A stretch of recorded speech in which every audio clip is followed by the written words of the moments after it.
Oduu baay'ee rifaasisaa fi iccitii dhoksaa waraana Itoophiyaa keessatti geggeeffamaa jiruun kan wal qabatu Ministeerri Muummee Itoophiyaa miidiyaa biyya keenyaa irratti yaadota hedduu kaa'uudhaan argamu. Kanumaan kan wal qabatu ji'oota darban keessa qofatti akkuma suuraa kanarraa argaa jirtanii waraanni biyya keenyaa 100,000 olitti eebbifamanii bobba'uun isaanii miidiyaan hawaasaa biyya keenyaa ragaadha. Kan ammoo namoonni hedduun sobadha jedhanii dubbachaa jiru. Waraanotni kun hedduun isaanii waraanota karaa nagaa mootummaatti harka kennatanidha jedhu. Waraana adda bilisummaa Oromoo waggoota lamaan darban keessa karaa nagaa mootummaatti harka kennatanii gara qe'ee isaaniitti imalanii hedduun isaanii leenjii waraanaa yeroo lammaffaa fudhachuudhaan Ministeerri Muummee Itoophiyaa Dr. Abiy Ahmed biyya keenya irratti yeroo lammaffaaf akka isaan bobba'aniif isaan gadhiisee jira jedhu. Miidiyaan biyya keenyaa hedduun odeeffannoo dogongoraa haa ta'u, odeeffannoo dhugaarraa kan fagaasisaa ta'u wanti isaan gabaasaa jiranii hedduu nama rifaasisa.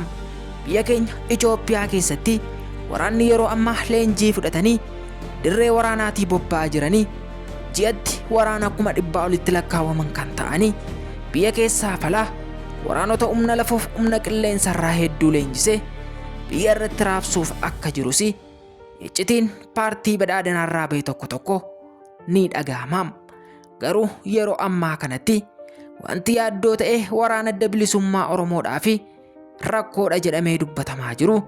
Waraanni karaa nagaa mootummaatti harka kennate hedduunsaa mootummaa amma biyya bulchaa jiru wajjin qindaa'uudhaan leenjii ga'umsa addaa fudhachuudhaan akkasuma qaamota hidhatanii biyya keenya Itoophiyaa keessa socho'aa jiran ni balleessina kan jedhu dhaadannoo Ministeera Muummee Itoophiyaa yeroo ammaati. Biyyi keenya misoomaanis ta'ee akkaataa addunyaan ittiin biyya ishee geggeessaa jirtuun nagaan waan barbaachisaa waan ta'eef nagaa kana immoo biyya keenya Itoophiyaa keessatti argamsiisuudhaaf yeroo ammaa kanatti qaamota hidhatanii biyya Itoophiyaa keessa socho'aa jiran hedduu isaanii ni dhabamsiisna kan jedhudha. Qaamonni yeroo ammaa biyya keenya Itoophiyaa keessaa dhibamuuf jalqabarra jiran keessaa waraana adda bilisummaa Oromoodha. Ministeerri Muummee kun waraana adda bilisummaa Oromoo ni balleessinaa osoo hin taane isaan qaamota hidhatanii jiran keessaa qaamota baay'ee cimoodha jedhu. Akkasuma Jaal Daawud Ibsaallee hedduu dinqifachaa turanii kun dinqifannaa amalaatiin amaluma siyaasaatiin siyaasni biyya keenya osoo si dinqifatanii si nyaatu osoo si tafarsanii duubaan abidda sitti qabsiisu. Dr. Abiy Ahmed waraana isaa yeroo ammaatti 100,000tti ga'umse godinaalee Oromiyaa garaagaraatti raabsuudhaaf isa dhuma fiixee obsa isaanii fixachuurras ga'aniiru jedhu.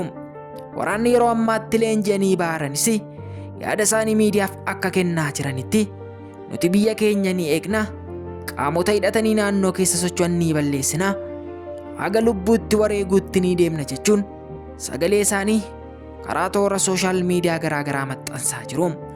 Addatti immoo waraanni adda bilisummaa Oromoo sodaa tokko osoo hin qabaatin sagalee isaa dhageessisaa jiraachuun waraana isaa eebbisiisaa jiraachuun yerootti ga'umsisaa ajaa'ibsiisaa jiraachuun akkasuma heddumminni waraana adda bilisummaa Oromoos uummata Oromootiin qixxaata jedhanii sooshaal miidiyaa irratti namoonni qaamaan argan dubbachuun mootummaa Itoophiyaafis yaaddoo guddaadha jedhu.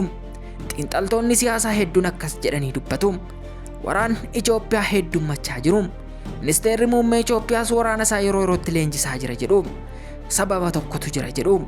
Waraanni adda bilisummaa Oromoo yerootti leenji'anii leenjii waraanaa fudhatanii bobba'aa jiru jedhu. Kun mootummaa Itoophiyaa rifachiiseera jedhu. Akka amma dubbatamaa jirutti waraanni adda bilisummaa Oromoo fi mootummaan biyya bulchaa jiru xiiqii hamaa keessa waliin galanii jiru jedhu. Waraanni adda bilisummaa Oromoo waraana isaa 100,000 leenjisee eebbisiisaa jira. Godinaalee Oromiyaa garaagaraa keessas qubsiiseera jedhu. Kun immoo mootummaa Itoophiyaa rifachiisee akka inni waraana isaa leenjisu akka inni qeerroo humnaan qabee dirree waraanaatti erguuf isa kakaaseera jedhu. TPLF yeroo ammaa kanatti gaaga'ama cimaa keessa jirti. Kan isheen rakkachaa jirtu dargaggoonni keenya humnaan gara dirree waraanaa deemaa jiruudha. Garuu qaamoleen achi dhugaa miidiyaa hawaasaa irratti maxxansan hedduun isaanii akka jedhanitti dargaggoon humnaan qabamaa jiru hin jiru. Hundi isaanii mootummaa abbaa irreen uffineerra jechuun gara waraanaa fedhan isaaniitiin deemaa jiru jedhu. Gara Sudaanitti fe'amaa jiruunis odeeffannoo sobaadha jedhu. Kan gara Sudaaniin deemaa jiran leenjii fudhatanii gara biyya isaaniitti deebi'anii biyya isaanii tajaajiluuf malee humnaan Sudaanitti fe'amaa kan hin jirre dargaggoonni Tigraay fedha isaaniin deemaa jiru jedhu. Haadholiin isaanii garuu dirreetti ba'anii kan bu'anii fi beelli biyya isaanii rukuteera. Dargaggoon manaa baqateera. Kanaaf jecha haadholiin isaanii miidiyaa irratti ba'anii sagalee isaanii dhageessisaa jiru malee dargaggoon humnaan qabamaa jiru hin jirus jedhanii dubbachaa jiru. Garuu waraanni mootummaa yeroo ammaatti kutaalee Oromiyaa garaa garaa irratti leenjii fudhachaa jiran kunneen waraana adda bilisummaa Oromoo balleessuu, humna afaaraa faannoo dhabamsiisu, TPLF'n guutummaan guutuutti barbadeessu yaada kanatu marii kana irratti ka'aa jira jedhu. Garuu waraana adda bilisummaa Oromoos ta'ee qaamonni sabaaf sablammoota biraa hidhatanii naannoo biraa keessa socho'aa jiran baay'inni isaanii hedduu yaratoodha jedhu. Garuu kan waraana adda bilisummaa Oromoo hedduu nama dinqa jedhu. Baay'inni waraana adda bilisummaa Oromoo yeroo ammaa kan mootummaa dachaa 10 caala jedhu. Lixa Wallaggaa qofatti waraanni yeroo ammaa eebbifame godinaalee Oromiyaa Arsiitti ergamaa jiru, Gujiitti ergamaa jiru. Baay'inni isaanii amma uummattoota magaalaa Finfinnee dachaa 100 caalu jedhu. Kun garuu namoonni baay'een akka dubbatanitti odeeffannoo sobaadha jedhu. Namoonni qaamaan argan immoo waraanni adda bilisummaa Oromoo amma dubbatamuun ol heddummatu jedhu. Itoophiyaan waraana ishee leenjisaa jirtus waraanni adda bilisummaa Oromoo garuu yeroo ammaatti haala sodaachisaa fi biyya keenya hundeedhaan buqqisuurra ga'anii jiru jedhu. Kan leenjii fudhatanis leenjii isaan fudhatan kan kanaan duraarra adda kan taasisu humna qilleensarraa dabalataan fudhachaa jiru jedhu. Waraanni adda bilisummaa Oromoo yeroo ammaa haala sodaachisaarras jiras jedhu. Mootummaatti harka kennatanii kan galan hedduun isaanii mootummaa waraanuuf malee dhuguma nagaa barbaachaaf gara qeetti hin galle kan jedhan hedduun namoota yaada garaa garaa kennaa jiru.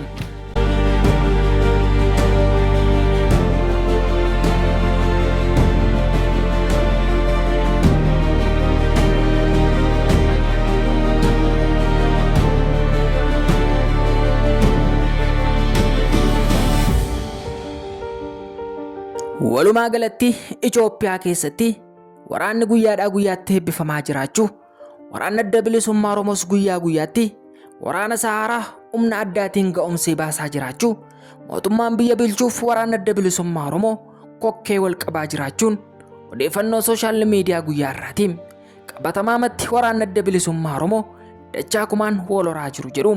Itoophiyaanis waraana ishee leenjisaa jirti. Odeeffannoo Adaamaa Deel guyyaa irraa kana fakkaata.